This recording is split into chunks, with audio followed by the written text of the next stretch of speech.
अर्थ magnetism का evidence, अर्थ का magnetic field है, इसका एविडेंस क्या है? इसके तीन एविडेंस होते हैं। एक तो होता है कि हम किसी भी बार मैग्नेट को अगर फ्रीली सस्पेंड करें, बीच में धागे से बांध के लटकाएं, तो वो हमेशा एक सर्टेन डायरेक्शन में ही रुकता है।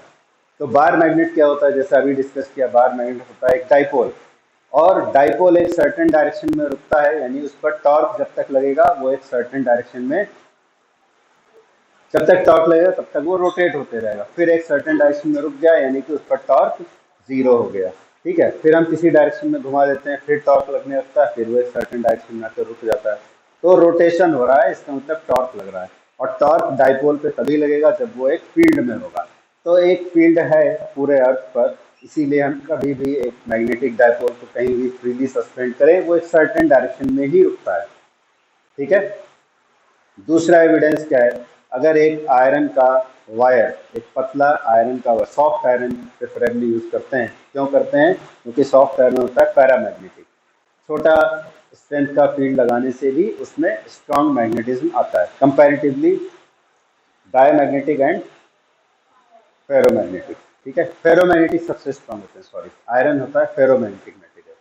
तो एक आयरन के वायर को अगर हम गड्ढा खोद कर उसे रख दें नॉर्थ साउथ डायरेक्शन के अलोंग, तो वो आयरन वायर भी मैग्नेटाइज हो जाता है, ठीक है। मैग्नेटाइज हो जाता है, कल डिस्कशन हुआ था, मैग्नेटाइज मतलब मैग्नेटिकली पोलराइज हो जाता है, ठीक है, यानी मैग्नेटिक बिहेवियर शो करने लगता है। ये दूसरा एविडेंस है। तीसरा एविडेंस होता है availability of neutral points near A bar magnet. एक बार मैग्नेट के आसपास न्यूट्रल पॉइंट्स पाए जाते हैं, ठीक है।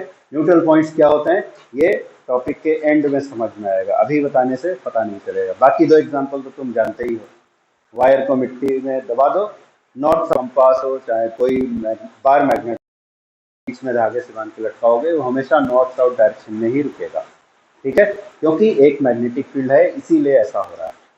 तो ये एविडेंसेस हैं कि अर्थ का मैग्नेटिक फील्ड होता है। फिर दूसरी बात आती है, अर्थ का मैग्नेटिक फील्ड होता क्यों है? जैसे कल से हम लोग पढ़ रहे थे, मैग्नेटिक फील्ड का सोर्स होता है मूविंग चार्ज। मूविंग चार्ज होगा तभी मैग्नेटिक फील्ड होगा, ठीक है। रुके हुए चार्ज से मैग्नेटिक फील्ड नहीं होता है, बायो-सावर्ट लॉ। अगर करंट जीरो हो गया तो मैग्नेटिक फील्ड भी नहीं होगा। ओर्स्टेड एक्सपेरिमेंट से ये बात पता चली, ठीक है। तो अर्थ का मैग्नेटिक फील्ड कहाँ से आ रहा है, कहाँ है वो मूविंग चार्ज जिसकी वजह से अर्थ का मैग्नेटिक फील्ड आ रहा है? अर्थ के मैग्नेटिक फील्ड के डिफरेंट सोर्सेस, डिफरेंट थ्योरीज हैं कि कैसे अर्थ का मैग्नेटिक फील्ड आता है। उनमें से एक थ्योरी है कि सबसे पहले जो थ्योरी दी गई थी, जब इस बारे में सोचना शुरू हुआ था, विलियम गिलबर्ट नाम के एक व्यक्ति थे, उन्होंने थ्योरी दी। उन्होंने बोला कि अर्थ जब बना था तो उसके एक्सिस के अलॉन्ग, अर्थ को एक स्क्वायर जैसा मान लो और एक एक्सिस बना लो, स्क्वायर का एक्सिस जैसे होता है, उस एक्सिस के अलॉन्ग एक बहुत बड़ा बार मैग्नेट रखा है। हंसने वाली बात अभी लगती है, लेकिन जिस जमाने में केवल ये बोल देने से कि पृथ्वी सूर्य का चक्कर लगाती है, जिंदा जला दिया जाता था, उस जमाने में साइंटिफिक आइडिया को सोचना, ये आज हम लोगों को लगता है इतनी बेकार आइडिया कोई कैसे सोच सकता है, लेकिन उस समय सोचना भी मुश्किल था। तो पहला आइडिया ये था कि बहुत बड़ा बार मैग्नेट रखा होगा, लेकिन अर्थ बनाने से पहले उस बार मैग्नेट को कहाँ रखा गया था? ऐसे बहुत सी बातें बोल के हम उस आइडिया को रिजेक्ट कर सकते हैं, ठीक है, जो उस समय भी किया गया होगा। फिर दूसरा आइडिया आया कि अर्थ के कोर में, ये जानवी जैसा बोल रही है, अर्थ के कोर में जो क्या होता है, मोल्टेन स्टेट में मेटल्स हैं, ठीक है, प्लाज्मा स्टेट में रहते हैं due to high temperature. Plasma state में क्या होता है, पूरा एटम एक साथ बना हुआ नहीं रहता है, इलेक्ट्रॉन्स अलग रहते हैं, न्यूक्लियस अलग रहते हैं, यानी आयंस हमें अवेलेबल हैं, चार्ज कैरियर्स अवेलेबल हैं। तो चार्ज कैरियर्स जब अर्थ के साथ साथ घूमेंगे सर्कुलर पाथ में, तो पढ़ा था हमने, सर्कुलर पाथ में अगर करंट होता है तो उससे एक मैग्नेटिक फील्ड मिल जाता है। अगर एंटी क्लॉकवाइज है तो मैग्नेटिक फील्ड यानी नॉर्थ इस तरफ होगा, साउथ बैक साइड में होगा, और क्लॉकवाइज है तो नॉर्थ इधर होगा, साउथ हमारे साइड में होगा, मतलब एक मैग्नेटिक डाइपोल बन जाएगा, कहने का ये मतलब है। तो अर्थ के कोर में जो पिघले हुए मेटल्स हैं, उनमें आयंस हैं, अर्थ के घूमने के साथ साथ वो भी चक्कर लगाते हैं सर्कुलर पाथ में, और इससे एक बहुत बड़ा मैग्नेटिक डाइपोल बन जाता है, ठीक है, जो अर्थ का मैग्नेटिक फील्ड का सोर्स है। दूसरा आइडिया है कि अर्थ के क्रस्ट में भी मेटल्स हैं, अर्थ के क्रस्ट में जो मेटल्स हैं वो भी आयनाइज हो सकते हैं। कैसे? जो कॉस्मिक रेज आते हैं, हाई एनर्जी कॉस्मिक रेज, उनकी एनर्जी से आयनाइज हो जाते हैं। अर्थ के क्रस्ट में जो मेटल्स हैं वो आयनाइज हो जाते हैं, और वो भी अर्थ के साथ साथ चक्कर लगाते हैं, तो इस वजह से भी मैग्नेटिक फील्ड हो सकता है। और एक है कि एटमॉस्फेयर में भी गैसेज रहती हैं, वो भी आयनाइज हो जाती हैं, थंडरिंग वगैरह होता है इससे, तो वो भी साथ साथ एयर भी चक्कर लगाती है। जैसे बकेट में पानी भरा हो और उसमें एक बॉल को रख दें और बॉल को घुमाएं तो आसपास का पानी भी घूमने लगता है। वैसे ही अर्थ के रोटेशन के साथ साथ जो एटमॉस्फेयर में गैसेज हैं वो भी साथ साथ घूमते हैं। उसमें चार्ज कैरियर्स होंगे तो वो भी सर्कुलर पाथ में चल रहे हैं, यानी उसकी वजह से भी मैग्नेटिक फील्ड हो सकता है। इन सारे रीजंस की वजह से मैग्नेटिक फील्ड में कंट्रीब्यूशन होता है। ठीक है, तो ये अर्थ के मैग्नेटिक फील्ड का सोर्स है।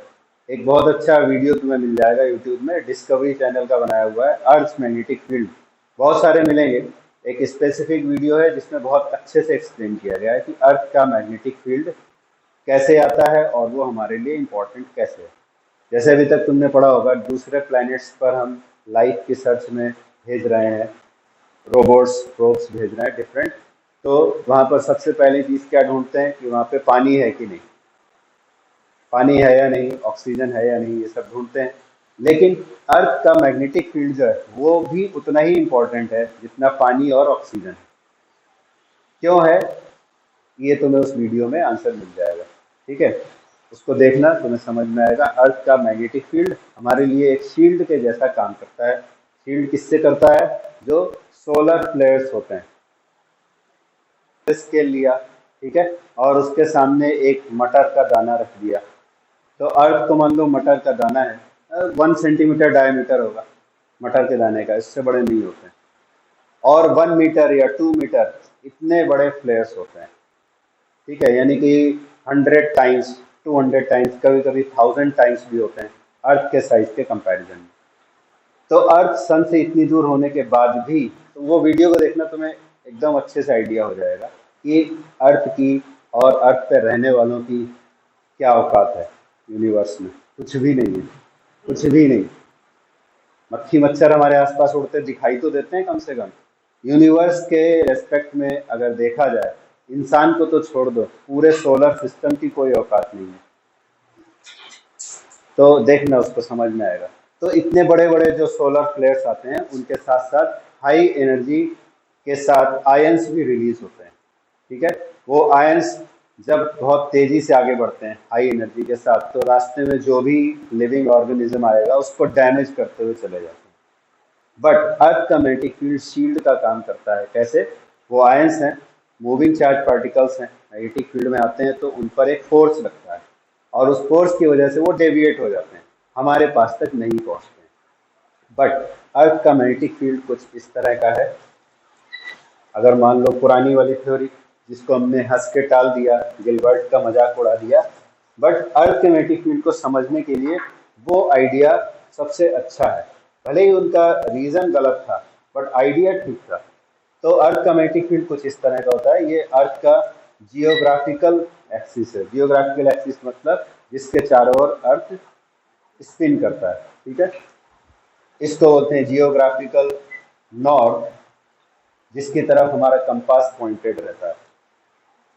वो ये नहीं है, ठीक है, वो थोड़ा सा अलग होगा। और इधर होगा जियोग्राफिकल साउथ, जिसके अबाउट स्पिन हो रहा है अर्थ का।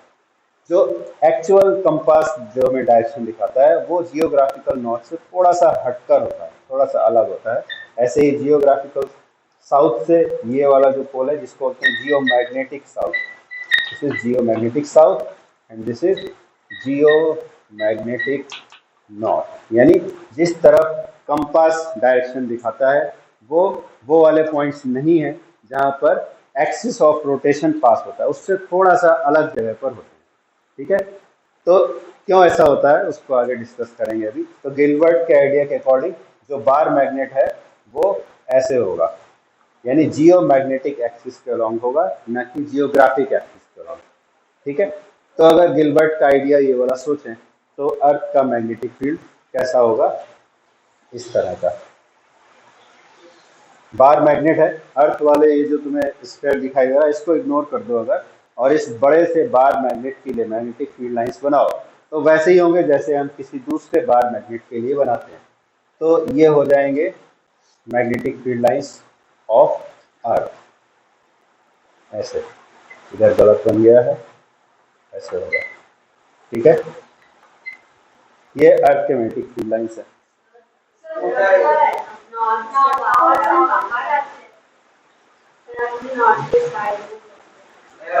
क्या हो गया?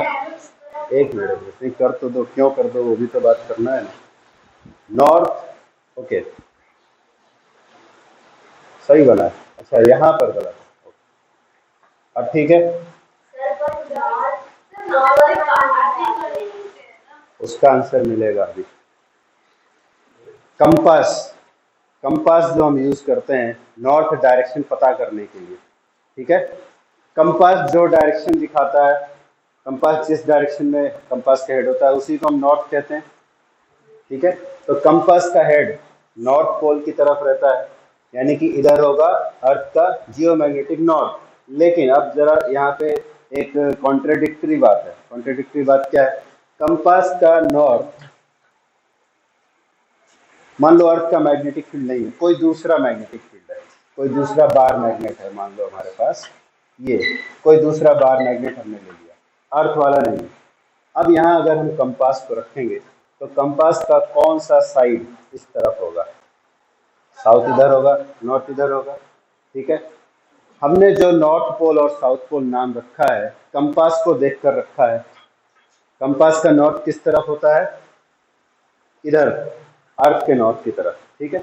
इसका मतलब है कि अर्थ का नॉर्थ जिसको हम कह रहे हैं जियोमैग्नेटिक नॉर्थ, एक्चुअली वो मैग्नेटिक फील्ड ऑफ अर्थ के अकॉर्डिंग साउथ है। मिला आंसर?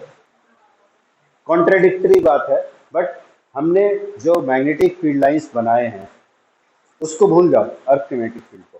कोई दूसरा बार मैग्नेट अगर लो, उसके मैग्नेटिक फील्ड लाइंस हम कैसे बनाते हैं? ये हमारा बार मैग्नेट है, इसके पास हमने कंपास को रखा तो ये डायरेक्शन मिला, फिर यहाँ कंपास को रखा तो ये डायरेक्शन मिला, अगर इधर रखोगे तो ऐसे आएगा, ठीक है।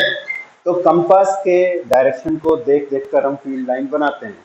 तो कंपास के डायरेक्शन को देख देख कर हमने बना लिया, और ये भी कहा कि जिधर कंपास का एरो वाला साइड होगा यानी नॉर्थ वाला, उसको हम कहेंगे नॉर्थ, तो वो भी कह दिया नॉर्थ। बट उसके बाद में ये सोचा गया कि नॉर्थ की तरफ तो नॉर्थ अट्रैक्टेड नहीं हो सकता है, उधर क्या होना चाहिए? साउथ। तो जिसे हम अर्थ का नॉर्थ पोल कहते हैं वो अर्थ के मैग्नेटिक फील्ड का एक्चुअली साउथ पोल है। इसीलिए फील्ड लाइंस ऐसे आते हैं, ठीक है। बिकॉज फील्ड लाइंस बनाए जाते हैं कंपास को देखकर, और कंपास का नॉर्थ इधर तभी हो सकता है जब अर्थ के मैग्नेटिक फील्ड का साउथ इधर हो। अभी बात समझ में? और फील्ड लाइंस इसीलिए ऐसे होते हैं, साउथ से तुम्हें बाहर निकलते दिखेंगे और नॉर्थ में एंटर करते हुए दिखेंगे, ठीक है, अर्थ के मैग्नेटिक फील्ड के हिसाब से। तो अर्थ का मैग्नेटिक फील्ड का नॉर्थ इधर होगा और साउथ इधर होगा, बट पोल्स का नाम उसका उल्टा है, इधर नॉर्थ पोल इधर साउथ पोल। समझ में आ गया? तो अर्थ का मैग्नेटिक फील्ड हमें सन से आने वाले हाई एनर्जेटिक आयन से कैसे बचाता है? इधर से आयंस का बहुत बड़ा तूफान आ रहा है, तूफान ही बोलते हैं, इंग्लिश वर्ड अभी याद नहीं आ रहा, हिंदी में बोलते हैं सौर तूफान, स्टॉर्म। यस, तूफान का इंग्लिश भी नहीं याद आ रहा है, स्टॉर्म, सोलर स्टॉर्म या सोलर विंड्स भी बोलते हैं। तो इधर से आयंस आ रहे हैं, बहुत सारे तूफान आ रहा है आयंस का, ठीक है। तो आयंस फील्ड का डायरेक्शन देख ही रहे, तो आयंस कैसे ऐसे आ रहे हैं, बहुत सारे आयंस की बरसात हो रही है, तो मैग्नेटिक फील्ड के अकॉर्डिंग ऐसे मुड़ जाते हैं, ठीक है। जो ऐसे दूर वाले हैं वो तो ऐसे चले जाएंगे, ऐसे चले जाएंगे सर, और यहाँ जो आ रहे हैं सामने एकदम आ रहे हैं वो ऐसे मुड़ जाते हैं और यहाँ पहुँच जाते हैं पोल्स पर। भले ही इक्वेटर तक नहीं पहुँचते हैं लेकिन पोल्स पर पहुँच जाते हैं। इसीलिए तुमने पढ़ा होगा पोलर लाइट्स के बारे में, पोलर लाइट्स, ऑरोरा जिसको बोलते हैं, ठीक है। एक अरोरा नाम होता है, वो वाला नहीं। तो पोलर लाइट्स जिसको बोला जाता है, इंग्लिश के बहुत सारे पोएट्री में तुमने सुना होगा पोलर लाइट्स के बारे में बात करते हो, क्योंकि वो बहुत ब्यूटीफुल दिखाई देते हैं आसमान में, ग्रीन, रेड, ऐसे कलर्स दिखते हैं। तो कलर्स दिखने का रीज़न क्या होता है, ये जो आयंस इधर से आते हैं एटमॉस्फेयर में, जो गैसेज हैं उनके साथ इंटरेक्ट करते हैं, गैसेज के एटम्स को एक्साइट कर देते हैं, फिर वो एक्साइटेड स्टेट से जब ग्राउंड स्टेट में आते हैं तो उस एनर्जी को रिलीज करते हैं। तो एनर्जी जितना रिलीज हुआ है जिस रेंज में, उस रेंज के अकॉर्डिंग हमें कलर दिखाई देता है। ये वाला हम लोग आगे पढ़ेंगे एटॉमिक स्ट्रक्चर वाले चैप्टर में। तो ग्रीन कलर दिखता है, रेड दिखता है, ब्लू भी दिखता है। तो ये लाइट्स दिखने का रीज़न ये है कि जो सन की तरफ से आयंस आ रहे हैं वो पोल्स की तरफ जमा हो जाते हैं। ठीक है, तो इस तरह से अर्थ का मैग्नेटिक फील्ड हमारे लिए एक शील्ड का काम करता है। अगर ये शील्ड नहीं होता तो ये आयंस सीधा अर्थ पे आते और जितने लिविंग ऑर्गेनिज्म हैं वो सभी, उनके टिश्यूज, उनके सेल्स सब डैमेज होके खत्म हो जाते। तो जो हमें अर्थ पर लाइफ देता है यानी कि सन, वही हमारे डिस्ट्रक्शन का रीज़न बन सकता था। बट अर्थ का मैग्नेटिक फील्ड भी उतना ही ज़रूरी है जितना कि ऑक्सीजन और वाटर। बिना अर्थ के मैग्नेटिक फील्ड के हम यहाँ सरवाइव नहीं कर सकते थे। ठीक, तो क्या सारे प्लैनेट्स का होता है या सारे जो बॉडीज़ हैं स्पेस में सबका होता है? तो इसका आंसर है वही कि अगर मूविंग चार्ज अवेलेबल है और वो सर्कुलेट हो रहा है तो उसका मैग्नेटिक फील्ड होगा, और मैग्नेटिक फील्ड होगा तो ये इसको मैग्नेटोस्फेयर बोलते हैं, अर्थ का मैग्नेटोस्फेयर। क्या सारे प्लैनेट्स का मैग्नेटोस्फेयर होगा? ये डिपेंड करता है कि उनके पास चार्जेस हैं कि नहीं साथ में सर्कुलर पाथ पे चलने के लिए। अगर हैं तो उनके पास भी मैग्नेटोस्फेयर होगा, जनरली सभी के पास रहता है।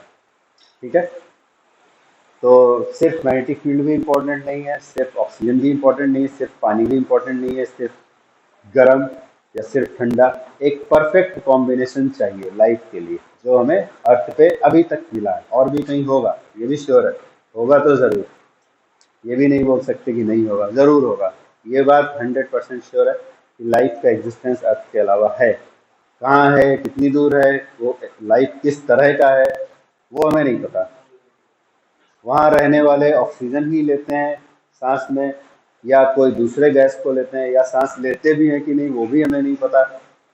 वो पानी ही पीते हैं या कुछ और दूसरा केमिकल पीते होंगे, वो भी हमें नहीं पता। ठीक है, बट लाइफ का एग्जिस्टेंस है, ये बात 100% श्योर है, ज़रूर है। ठीक है, तो अर्थ का मैग्नेटिक फील्ड के बारे में ये जो इंफॉर्मेशन है, इसका क्वेश्चन एग्जाम में एक भी नहीं आता है जो कुछ अभी तक डिस्कस हुआ। एग्जाम में आता है 3 टर्म्स जिनको बोलते हैं elements of earth magnetic field. Elements of earth magnetic field में 3 चीज़ें हमें याद करनी होती हैं, angle of dip, angle of declination and horizontal component of earth magnetic field. Time हो गया क्या? अभी भी अभी है टाइम। तो elements of earth magnetic field इनको क्यों बोलते हैं? क्योंकि अर्थ के सरफेस पर किसी पॉइंट पे अगर हमें इन तीनों के बारे में पता है तो हम अर्थ के मैग्नेटिक फील्ड के बारे में बाकी इंफॉर्मेशन भी पता कर सकते हैं। ठीक है, तो ये 3 एलिमेंट्स हैं। एंगल ऑफ डिप पहले समझ लेते हैं, सबसे इजी है। एंगल ऑफ डिप का मतलब होता है कि अर्थ के मैग्नेटिक फील्ड को मेजर करने के लिए हम एक कंपास यूज करते हैं, एक कंपास जो वर्टिकल प्लेन में घूम सकता है। नॉर्मल कंपास तुमने देखा होगा, हॉरिजॉन्टल प्लेन में उसको रखते हैं, फिर वो एक सर्टेन डायरेक्शन दिखाता है। ठीक है, तो एक ऐसा कंपास जो वर्टिकल प्लेन में घूम सकता हो, पहली बात। दूसरी बात है कि उसे एक सर्टेन इमेजिनरी प्लेन में रखना होता है। नॉर्थ साउथ डायरेक्शन के अलोंग तो रखेंगे ही, ठीक है, बट एक सर्टेन प्लेन में रखना होता है। एक्चुअली बात यह है कि कम टाइम में हम बहुत कुछ बताने की कोशिश कर रहे हैं, तुम डिटेल में देख सकते हो, पिछले साल वाले लेक्चर्स में वहाँ पे बताया गया है। फिर भी इससे भी तुम्हारा काम चल जाएगा। ये जो 2 एक्सिस हमने बनाए हैं इसको बोलते हैं जियोग्राफिक एक्सिस, और जो एक्चुअल मैग्नेटिक फील्ड वाली जो पोल्स होते हैं उनको ज्वाइन करने से मिलता है जियोमैग्नेटिक एक्सिस। ठीक है, जियोग्राफिक एक्सिस एक कॉपी दो। जियोग्राफिक एक्सिस से पास होने वाला अगर हम प्लेन बनाते हैं तो वो कहलाता है जियोग्राफिक मेरिडियन, और जियोमैग्नेटिक एक्सिस से जो प्लेन पास होता है उसको बोलते हैं जियोमैग्नेटिक मेरिडियन। तो दोनों प्लेन्स के बीच में ये कुछ एंगल रहता है। ठीक है, इसको बोलते हैं एंगल ऑफ डिक्लिनेशन। समझ आया? angle between geomagnetic meridian and geographic meridian at any point on the earth's surface is called angle of declination at that point. अब ऐसे सामने से तुम्हें दिखाई दे रहा है यहाँ पे जियोमैग्नेटिक नॉर्थ है, यहाँ जियोग्राफिक नॉर्थ है, बट एक्चुअली अगर हम टॉप व्यू देखें तो कैसा दिखाई देगा। टॉप व्यू इमेजिन करो, अर्थ के पोल के ऊपर जाके तुम अगर देख रहे हो, ठीक है, तो एक तो ऐसे सर्कुलर डिस्क जैसा दिखाई देगा। अर्थ का टॉप व्यू देखना, यहाँ पे नॉर्थ पोल का आइस कैप है सपोज, ठीक है, ये जो पॉइंट है यहाँ से पास हो रही है जियोग्राफिक एक्सिस, जियोग्राफिक नॉर्थ है, बैक साइड में जियोग्राफिक साउथ होगा, ये है जियोग्राफिक एक्सिस, ठीक है। तो फिर जैसे यहाँ बोला जियोमैग्नेटिक नॉर्थ थोड़ा सा हटकर होता है यहाँ पर, तो टॉप व्यू जब देखोगे तो कैसा दिखेगा, ये जियोग्राफिक एक्सिस है, इसको थोड़ा हटकर यहाँ तुम्हें दिखाई दे रहा है जियोमैग्नेटिक नॉर्थ, ये जियोग्राफिक नॉर्थ है, इसको हम लिख देते हैं NG मान लो, और इसको लिख देते हैं MM, जियोमैग्नेटिक नॉर्थ। तो क्या एक ही तरफ जियोमैग्नेटिक नॉर्थ होगा?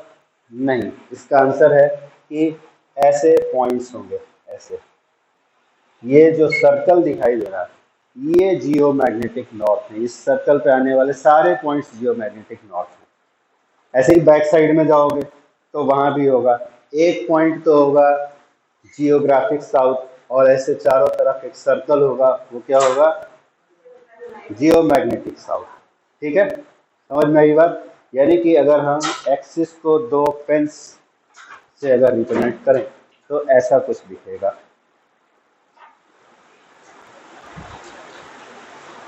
ये तो हो जाएगा जियोग्राफिक एक्सिस, ठीक है। और जियोमैग्नेटिक एक्सिस अगर इधर से देख रहा है कोई इस साइड से तो उसको ऐसे दिखाई देगा, इस साइड से कोई देख रहा है तो उसको ऐसे दिखाई देगा। समझ में आ रहा है? एक बॉल होना चाहिए था, बास्केटबॉल, तो समझ में आता। चलो इसको जल्दी में ख़त्म नहीं करते हैं, नेक्स्ट क्लास में इसको डिटेल में पढ़ लें, ठीक है। तब तक तुम लोग क्या करना, जो लास्ट ईयर वाला एक रिकॉर्डेड लेक्चर है उसको देखना, उससे तुम्हें काफ़ी समझ में आ जाएगा। वैसे इस टॉपिक में है कुछ नहीं, बहुत इजी है, बट थोड़ा इमेजिन करना, समझना वो डिफिकल्ट है, वरना बहुत इजी है। जियोग्राफिक नॉर्थ साउथ समझ में आ गया, इसके बाद मैग्नेटिक मेरिडियन का डेफिनेशन याद कर लिया, angle of dip, angle of dip का तो 1 मार्क क्वेश्चन आता है, बैठ जाओ। एंगल ऑफ डिप का मतलब होता है जो कंपास, वर्टिकल कंपास हम यूज करेंगे उसको जियोमैग्नेटिक नॉर्थ वाले जियोमैग्नेटिक मेरिडियन वाले प्लेन में रखते हैं, ठीक है। तो ऐसे मान लो हमारा कंपास है एकदम हॉरिजॉन्टल, हॉरिजॉन्टल का मतलब है कि यहाँ पर मैग्नेटिक फील्ड भी हॉरिजॉन्टल होगा।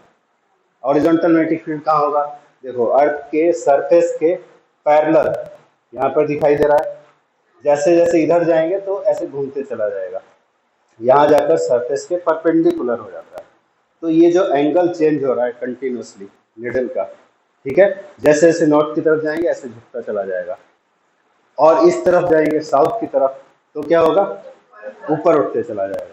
देखो यहाँ कंपास रखोगे तो कैसा डायरेक्शन दिखेगा, ऐसा, साउथ इधर नॉर्थ इधर, जैसे जैसे इधर बढ़ोगे नॉर्थ पोल ऐसे था ना, ऐसे रहेगा साउथ पोल पे, जैसे जैसे इक्वेटर की तरफ जाओगे ऐसे होता जाएगा, नॉर्थ पोल की तरफ जाओगे तो ऐसे हो जाएगा, क्योंकि डायरेक्शन ऑफ कंपास को देखकर ही हम मैग्नेटिक फील्ड लाइंस बनाते हैं, ठीक है। तो इक्वेटर पर जो निडल होगा हमारा वो सरफेस के पैरेलल होगा, मैग्नेटिक निडल। नॉर्थ पोल पे जाएंगे तो नॉर्थ पोल ऐसे हो जाएगा, कंपास का नॉर्थ पोल, जब इधर जाएंगे तो ऐसे हो जाएगा। तो यही जो एंगल है इसको बोलते हैं एंगल ऑफ डिप। तो एग्जाम में क्वेश्चन आता है 1 मार्क में भी कि नॉर्थ पोल पर एंगल ऑफ डिप कितना होगा, हॉरिजॉन्टल से मेजर किया जाता है, नॉर्थ पोल पे जाएंगे तो एंगल ऑफ डिप हो जाएगा 90, साउथ पोल पे जाएंगे तो भी 90। बस ये याद रखना है, अगर मान लो ऐसा पूछ लिया कि नॉर्थ पोल पे जाएंगे तो कंपास का कौन सा एंड वर्टिकली डाउनवर्ड होगा, नॉर्थ पोल पे नॉर्थ एंड कंपास का नीचे रहेगा, साउथ पोल पे जाएंगे तो साउथ पोल नीचे की तरफ रहेगा, ठीक है। वैसे ऐसा आता नहीं है एग्जाम में, बस ये आएगा कि एंगल ऑफ डिप कहाँ 90 डिग्री होता है, तो तुम क्या बोलोगे, एट द पोल्स, दोनों ही पोल्स के लिए 90 है, एक में नॉर्थ ऊपर एक में साउथ। और जीरो कहाँ पर होता है एंगल ऑफ डिप? इक्वेटर पर। ठीक है, तो ये 1 मार्क क्वेश्चन ही आता है, बाकी और क्या है वो कल बता देंगे। ठीक, जाओ।